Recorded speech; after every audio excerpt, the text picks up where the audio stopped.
अस्सलाम वालेकुम स्टूडेंट्स, उम्मीद करता हूँ सब खैरियत से होंगे। आज का जो हमारा टॉपिक है वो है elastic plane in two dimension. ये न्यू टॉपिक है फर्स्ट ईयर फिजिक्स के अंदर पंजाब बोर्ड में। तो देखते हैं ये होता क्या है।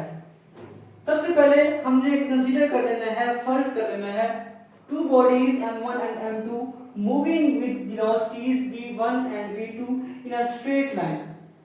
ठीक है बच्चों, दो बॉडीज हैं मूव कर रही हैं with m1 and m2 velocities v1 and v2 in a straight line undergoing elastic collision. After collisions, bodies moves with velocities v1 prime and v2 prime. जब उनकी collision होती है तो बच्चों ये collision कौन सी है? इलास्टिक collision है। इलास्टिक collision वो collision है जिसके अंदर क्या है कि काइनेटिक एनर्जी जो होगी वो कंजर्व्ड होगी। तो v1 and v2 making an angle θ1 and θ2 with x axis। जी बच्चों, ये आप देख रहे हैं दो बॉडीज हैं बड़ी, ये मूव कर रही हैं। जैसे ही इनकी कोलिजन होती है तो ये क्या करते हैं? मूव करते हैं विद v1 एंड v2। यहाँ पे v1 प्राइम, वहां पे v2 प्राइम। और क्या कर रहे हैं बच्चों? यहां पर ये बना रहे हैं angle theta,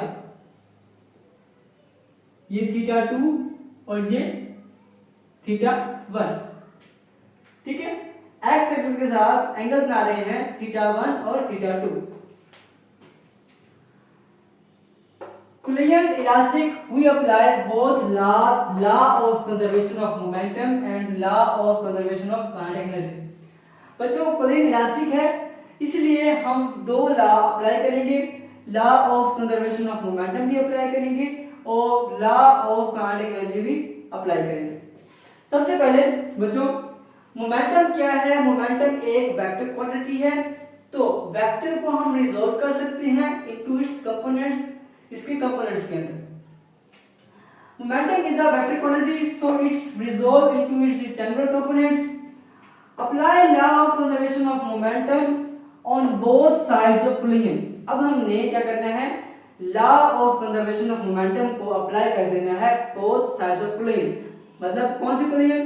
before collision and after collision. अब हम बात करते हैं कि momentum of conservation along x axis. अब हम एक्स एक्सिस में बात करते हैं, एक्स की डायरेक्शन में बात करते हैं, तो वहां पे law of conservation of momentum क्या होगा?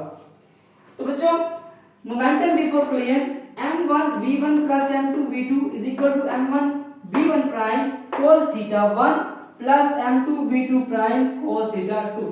जी बच्चों, x एक्सिस में अगर हम बात करते हैं कि दो एंगल बन रहे हैं m1 v1 यहाँ पे θ1 और यहाँ पे m2 और v2 प्राइम θ2 के साथ।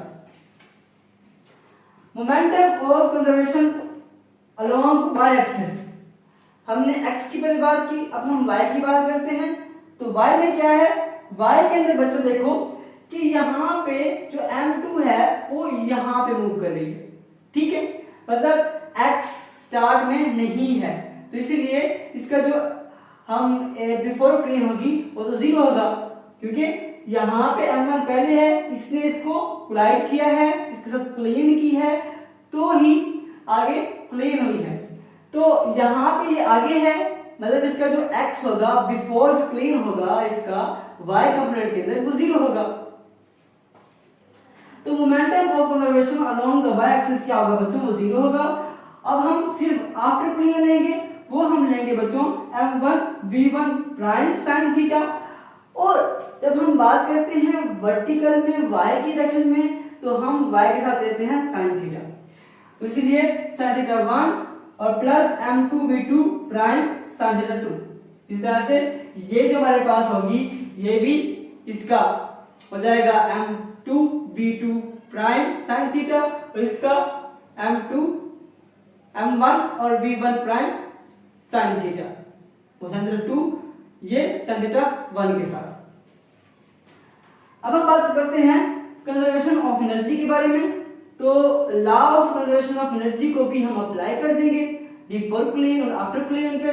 तो हमारे पास इक्वेशन बनेगी 1/2 m1 v1 square plus 1/2 m2 v2 का square is equal to 1/2 m1 v1 prime square plus 1/2 m2 v2 prime square. तो बच्चों ये है इलास्टिक कोलिजन इन 2 डायमेंशन।